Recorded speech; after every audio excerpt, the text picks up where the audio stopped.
Христос, дякую Табе за Твою любов до нас. Дякую Табе за Твое Слово.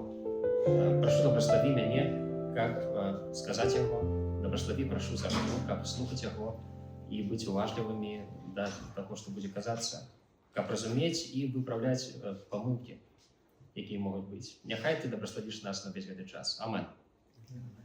Я прочитаю початку з книги «Биття», 9 розділ, 9 вірш.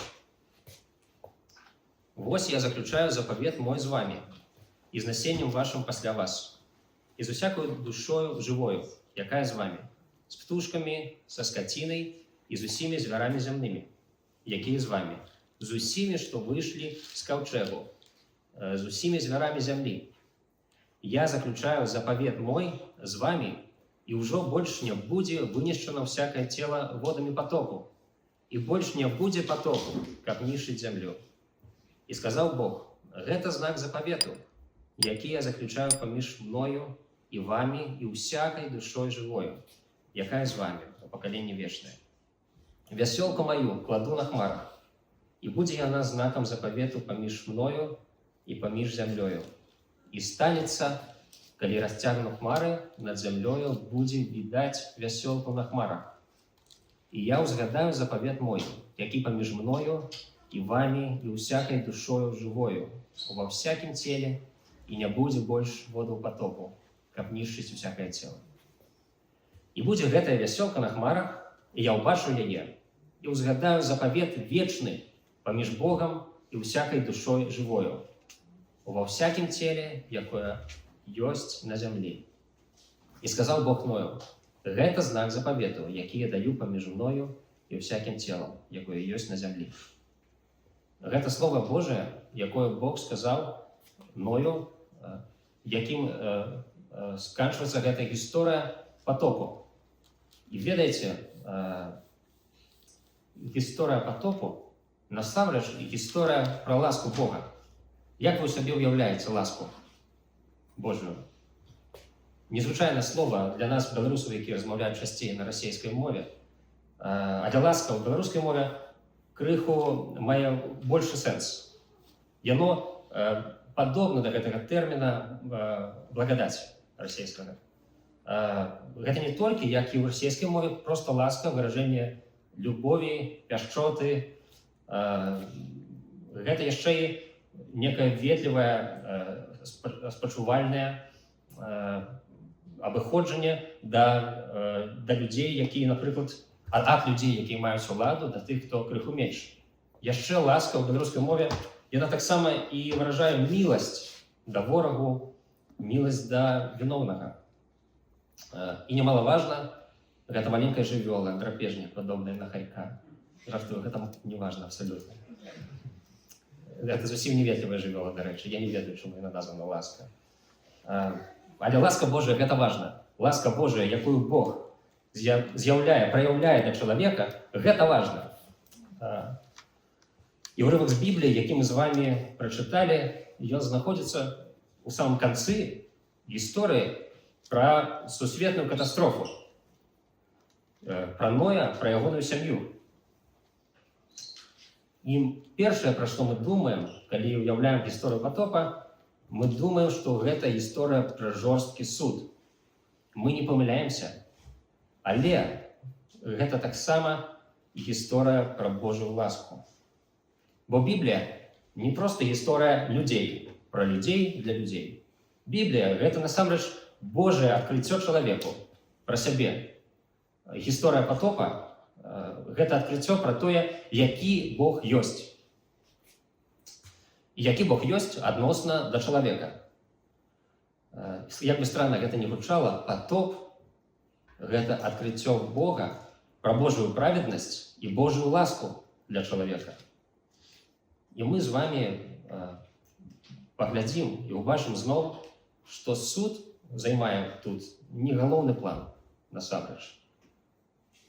У гэтым сюжэце ласка Божая галоўны персанаж. Гэта дакументальны фільм, у якім галоўная роля у ласкі Божай. Само быццё, кніга быцця, якую пісаў Майсей, яно пачынаецца са стварэння свету. і з таго, як чалавек саграшыў супраць Бога.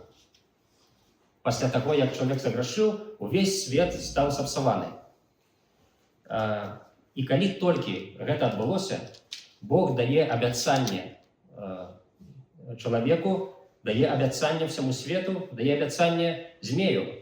Змею і ягонаму насенню, насенне – это семя, і на ягоным нашчадкам змея, нашчадкі – это потомки. Просто перакладу, каб мы з вами разумелі дакладна адзін аднаго. Дык вось, нашчадкам змея і ягонаму насенню Бог абяцае смерць. А насенне Евы, праз яе нашчадка, аднойчы атрымаюць збаўленне. З гэтага моманту быцце працягваецца і распавядае дзве гэтыя сюжэтныя лініі, гэтую варажбу аднаго насення і другога насення. Насення змея, насення Евы, нашчадкаў змея, нашчадкаў Евы.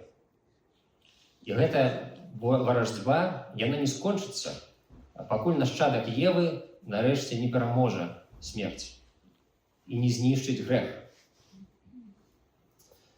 Але з кожнай старонкай, калі мы чытаем, працягваем чытаць быццё, зло толькі множыцца. Зло ўзрастае. Зло дасягае новых і новых высотаў мярзотнасці. Нашчадкі змея, здаецца, перамагаюць. Яны распаўсюджваюцца па ўсёй зямлі. Яны забіваюць нашчадкаў Евы.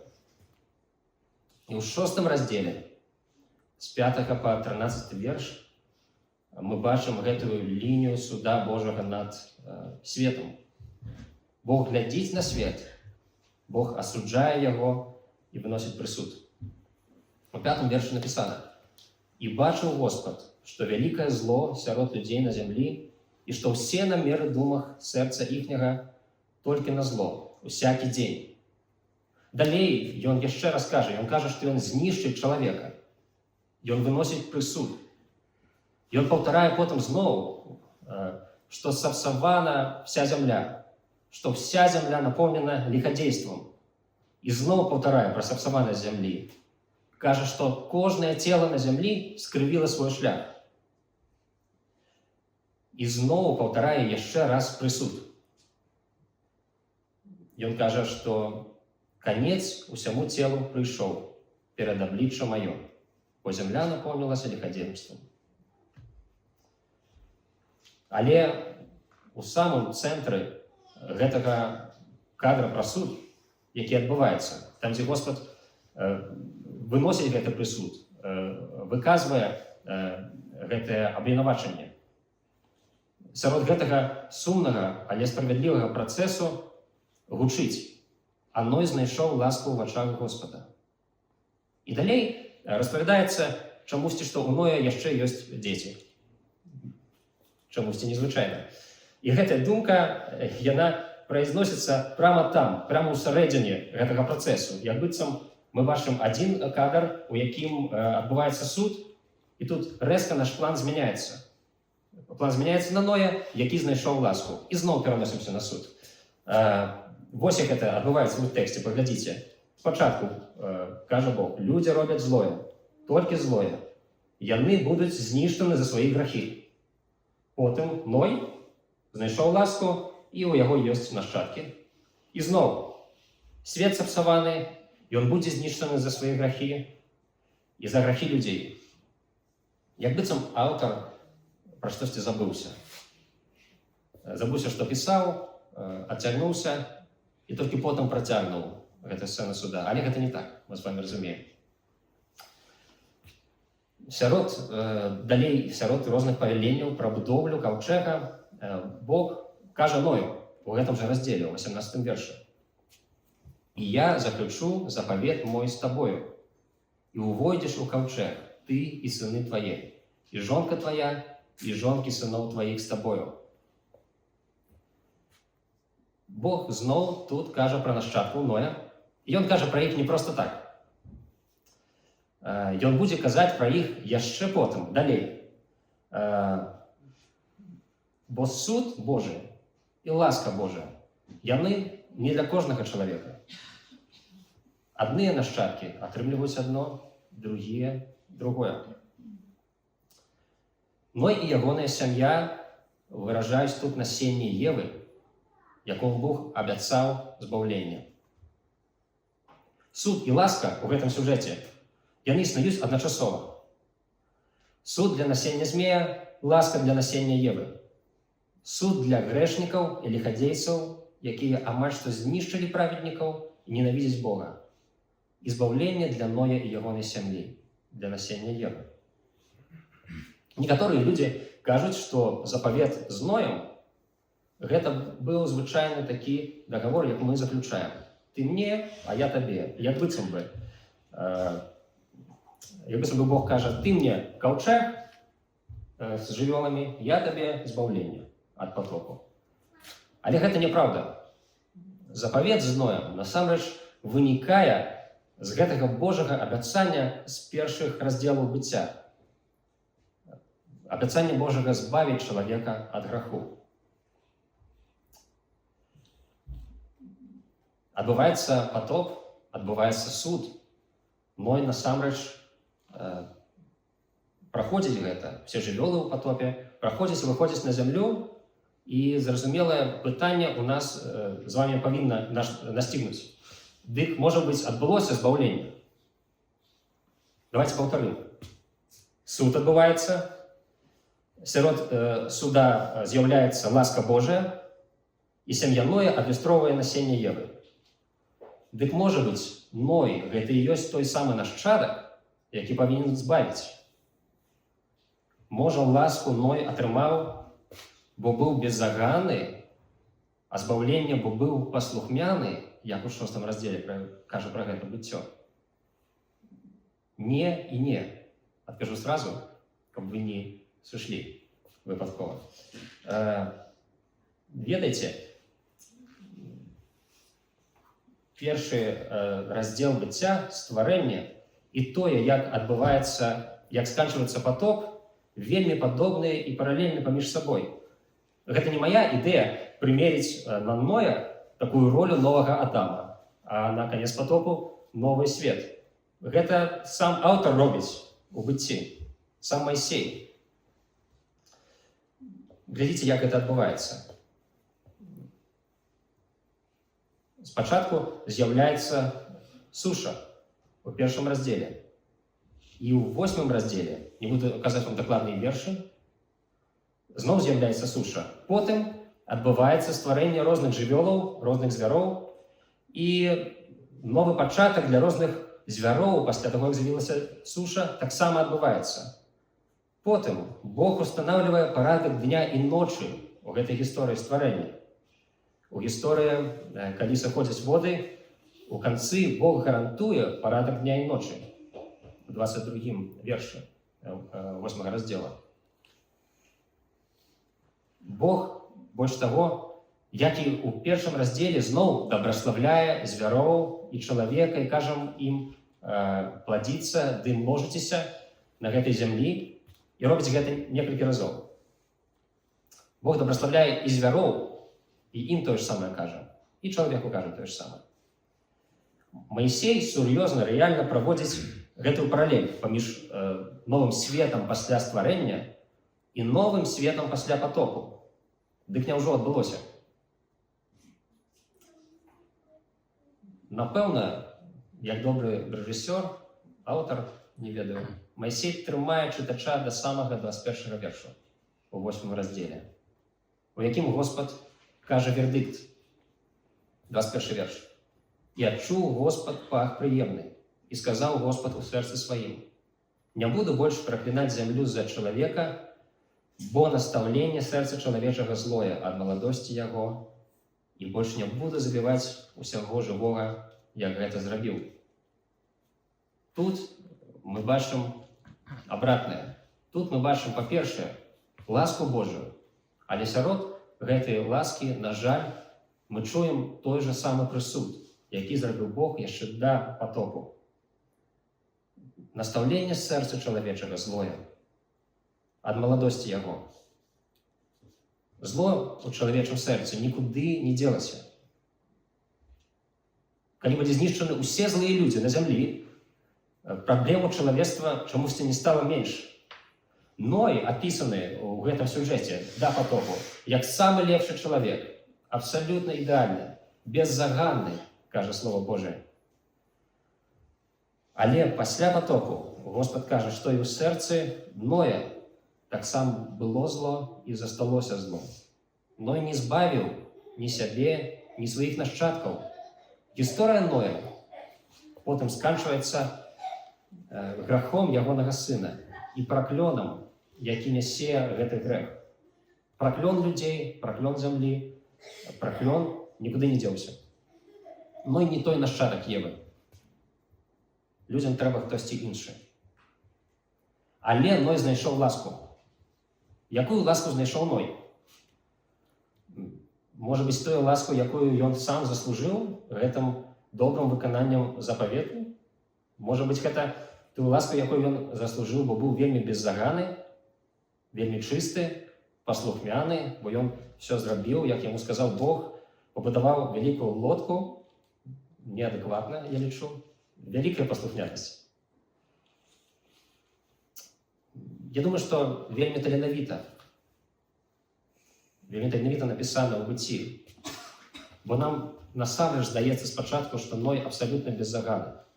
І што гэты беззаганы чалавек гэтай сваёй добрымі справамі атрымлівае Божую ласку. І як быццам бы, трэба яе заслужыць. Трэба проста быць ідэальным, як Ной. Проста многа зрабіць добрага. Трэба жыць так, каб сам Маісей пра цябе напісаў. Ён быў беззаганным чалавекам. Добро рабіць, канешне, трэба. Але калі гэта ж все, што ў нас ёсць, яно правядзе нас туды, куды правяла Ноя ягоная праведнасць. Гісторыя сканчваецца тым, што Ной напіўся і ляжаў голы, пакуль ягоны сын насмяхаўся над ім. І насмяхаўся гэта ў самым лепшым палкаванні.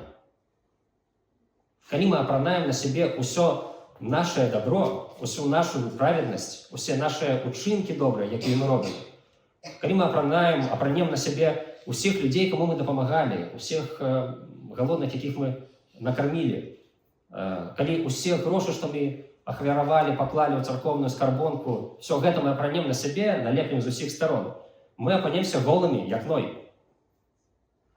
Мы голыя, як Ной, калі апранаем на сябе нашу асабістую праведнасць. І мы п'яныя, як Ной, калі лічым, што нашы добрыя учынкі вядуць да ласкі Божай. Бо ласка Божая нічым не можа быць набыта. Яна даецца насуперак, наперакор нашым грахам. Мы нічога не можам зрабіць. Бог дае сваю ласку з любові сваёй да нас. Запавет Бог заключыў з Ноем і з усім светам, не гледзячы на тое, што сэрца чалавека як было, так і засталося поўным граху ад самай маладосці. І калі мы думаем, што Бог штосьці нам павінен за нашыя добрыя ўчынкі, мы п'яныя і голыя. Але Бог дае нам збаўленне бясплатна. Запавет з Ноем не збаўляў чалавека ад граху, але ён стрымліваў Божы суд, каб збаўленне аднойчы прыйшло. Для збаўлення Ною таксама быў патрэбен збаўца, сапраўдны нашчадак Евы. Той, на каго паказваў Ной, пакуль ён быў названы беззаганым, той самы сапраўдны другі Адам, не такі, як Ной, а сапраўдны другі Адам, які зможа вырашыць гэтую праблему сэрца чалавека. Такі нашчадак нам трэба. Не той нашчадак, які вакол нас створыць новы свет без злых людзей, а той, хто створыць унутры нас новае сэрца, як мы сёння чыталі ў псалме. Нам трэба той, каго цар Давід прасіў, і мы сёння прасілі з вами. Сэрца чыстае стварыў ва мне Божа. Нам трэба Бог, які сышоў на зямлю, атрымаў цела чалавека, таму што полюбіў нас любов'ю вечнай і заключыў з намі новы запавет. Глядзіце, Ісус, Ён як і Ной, прыйшоў на зямлю, як і ў гісторыі Ноя адбываўся суд на зямлі, калі прыйшоў Христос. Ён прыйшоў, каб прынесці суд. І Ён абвесціў ад Божай любві.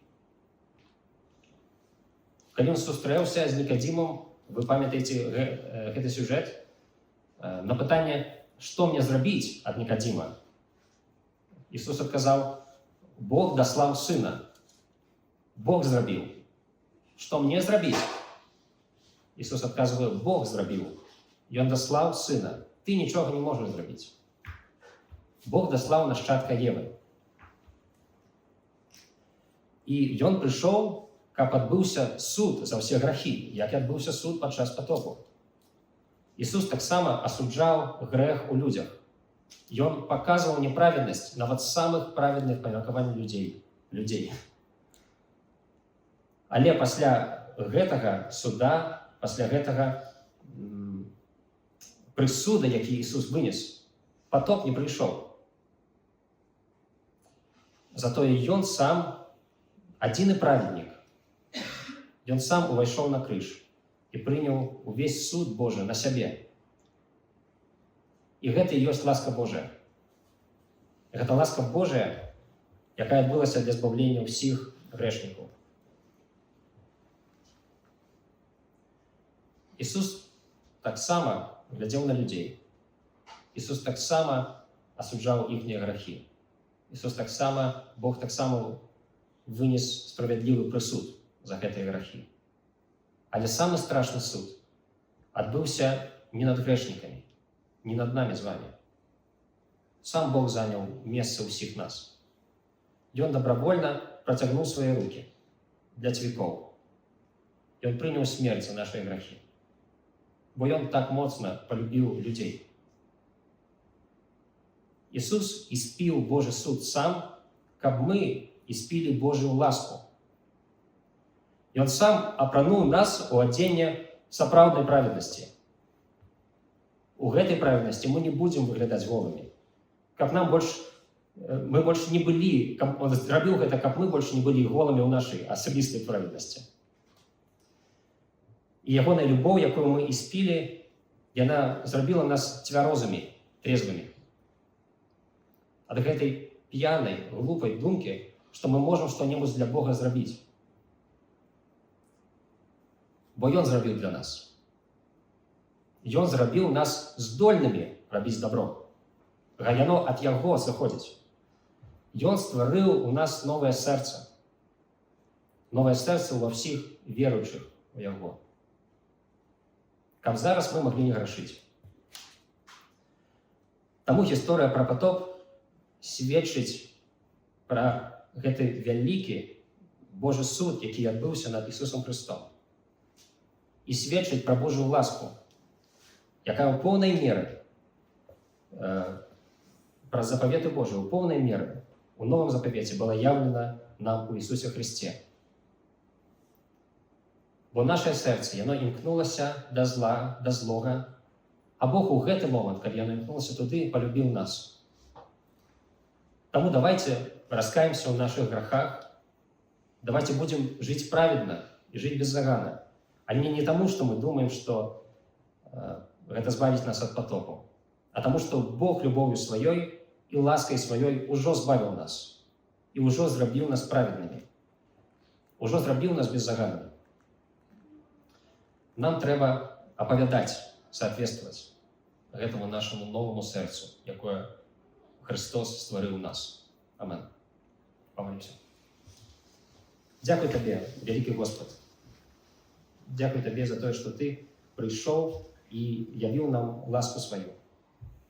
Дзякуй за тое, Христос, што Ты стаў на нашае месца і праведнасць нашу разрушыў, але даў нам праведнасць сваю, апрануў нас у адзенне сапраўднай праведнасці.